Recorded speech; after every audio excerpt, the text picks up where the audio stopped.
Welcome to Shri Shri food. આજે આપણે tacos samosa બનાવીશું। મેક્સિકન ડીશ બનાવીએ ત્યારે ટાકોસ બનાવતા હોઈએ છીએ, પણ આજે આપણે ટાકોસ સમોસા બનાવીશું। તો આની અંદર આપણે મેંદાના ટાકોસ બનાવીશું। તો ચાલો બનાવવાની શરૂઆત કરીએ। તો તેના માટે અહીંયા મેં 1 કપ બાફીને કટ કરેલા બટેટા લીધેલા છે, 3-4 કપ બાફેલા વટાણા, 1 કપ મેંદો, 2 ચમચી કોથમીર, 1 નાની ચમચી લાલ મરચું પાવડર, 1 નાની ચમચી હળદર, 1 ચમચી મરચાના ટુકડા, 1 ચમચી આમચૂર પાવડર, અડધી ચમચી ગરમ મસાલો, અડધી ચમચી આખું જીરું, સ્વાદ પ્રમાણે મીઠું, તળવા માટે તેલ અને ગાર્નિશ માટે આપણે ચીઝ લઈશું। પહેલાં આપણે ટાકોસ બનાવવા માટે તેનો લોટ બાંધીને તૈયાર કરીશું। તો એક બાઉલ લઈશું, તેમાં 1 કપ મેંદો નાખીશું, સ્વાદ પ્રમાણે મીઠું પણ નાખીશું, 1 ટેબલસ્પૂન તેલ નાખીશું, હાથથી બરાબર મિક્સ કરી લઈએ। આ રીતે બરાબર મસળી લઈશું। ત્યારબાદ તેમાં થોડું થોડું પાણી નાખી અને પરોઠા જેવો લોટ બાંધીને તૈયાર કરી લઈએ। આ રીતે લોટ બંધાઈ જાય ત્યારબાદ તેને થોડું મસળીને તૈયાર કરીશું। થોડું તેલ નાખીશું, તેલ નાખી કેળવી લઈએ।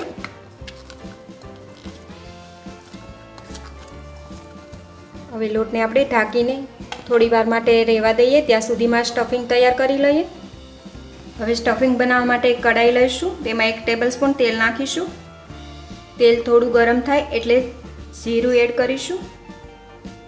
આ રીતે જીરું થોડું ઉપર આવી જાય એટલે તેમાં મરચાંના ટુકડા નાખીશું, મિક્સ કરી લઈએ।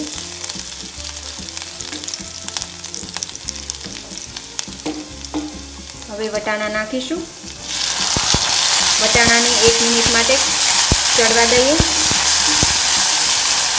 હવે આપણે બધા મસાલા નાખીશું, જેમાં ગરમ મસાલો, હળદર, મરચાં નાખ્યા છે તો લાલ મરચું આપણે આપણા ટેસ્ટ પ્રમાણે નાખીશું, જે પ્રમાણે તીખું પસંદ હોય એ રીતે તમે નાખી શકો।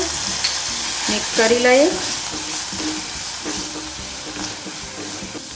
હવે તેમાં બાફેલ બટેટાના ટુકડા નાખીશું, મિક્સ કરીએ।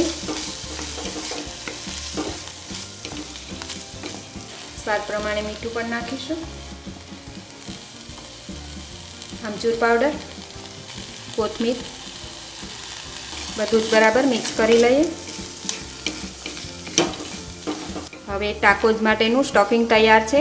આ સ્ટફિંગને આપણે ઠંડુ થવા દઈશું, તો નીચે ઉતારી લઈએ અને ઠંડુ કરી લઈએ।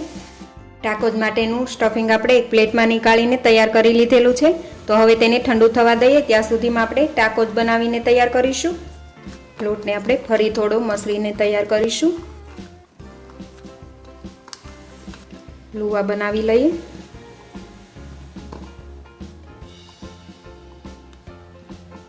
આ રીતે બધા જ લુવા બનાવીને તૈયાર કરી લઈએ। હવે આપણા બધા જ લુવા બનીને તૈયાર છે, હવે તેને વણીને તૈયાર કરીએ। તો તેના માટે પાટલી લીધેલી છે, આપણે પૂરી વણીએ તેના કરતાં થોડી પૂરી મોટી બનાવીશું। તેલ પણ ગરમ થવા માટે મૂકી દીધેલું છે। ટાકોસ આપણને જે સાઈઝ ન ગમે એ રીતે તમે પૂરી વણીને તૈયાર કરી શકો છો, નાના ગમે તો નાના પણ બનાવી શકો છો। હવે આપણી એક પૂરી વણાઈને તૈયાર છે। આ રીતે ફોકથી બધી જ પૂરીમાં કટ આપી દઈશું, જેથી તળતી વખતે ફૂલે નહીં। એક પ્લેટમાં મૂકી દઈએ। એ જ રીતે આપણે બધી જ પૂરી વણીને તૈયાર કરી લઈએ। આ રીતે આપણી બધી જ પૂરી વણાઈને તૈયાર થઈ ગઈ છે। હવે તેને તળીને તૈયાર કરીશું।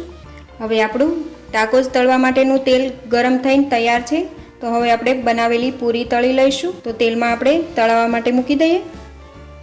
પૂરીને આપણે સ્લો ગેસ પર તળીને તૈયાર કરીશું અને તેને આ રીતે પલટાવતા તળીને તૈયાર કરી લઈએ। આ પૂરી આપણી તળાઈને તૈયાર છે, તેને આપણે ટીશ્યુ પેપર પર લઈ લઈશું। આ રીતે પૂરીને આપણે ટીશ્યુ પેપર પર લઈ લીધેલી છે। હવે તેને ગરમ ગરમ હોય ત્યારે જ આ રીતે વેલણ મૂકી અને તેનો ટાકોસનો શેપ આપી દઈશું। તો આ રીતે એકદમ સરસ ટાકોસ બનીને તૈયાર થઈ જશે। તો આ જ રીતે આપણે બધા જ ટાકોસ બનાવીને તૈયાર કરી લઈએ। એ પહેલાં જો તમે હજી સુધી અમારી ચેનલ સબસ્ક્રાઈબ નથી કરી તો પ્લીઝ અહીંયા ક્લિક કરો એટલે સબસ્ક્રાઈબ થઈ જશે અને બેલ આઇકન પર ક્લિક કરશો એટલે તમને અમારા નવા વિડીયો મળતા રહે. અને વિડીયો પસંદ આવે તો પ્લીઝ લાઈક પણ કરો અને તમારા ગ્રુપમાં શેર પણ કરવાનું ભૂલતા નહીં. હવે આપણા બધા જ ટાકોસ બનીને તળીને તૈયાર થઈ ગયા છે. એકદમ સરસ રીતે બધા જ ટાકોસ બનીને તૈયાર છે. હવે આપણે તેમાં સ્ટફિંગ ભરીને તૈયાર કરીશું. હવે આપણા ટાકોસ પણ રેડી છે. સ્ટફિંગ પણ ઠંડુ થઈને તૈયાર છે.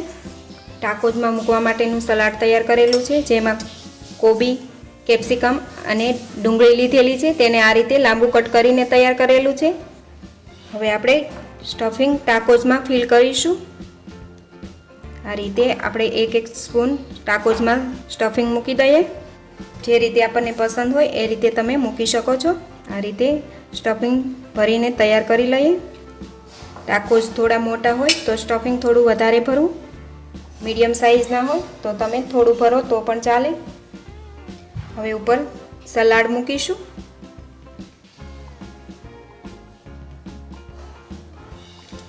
હવે ઉપર ચીઝ ખમણીશું.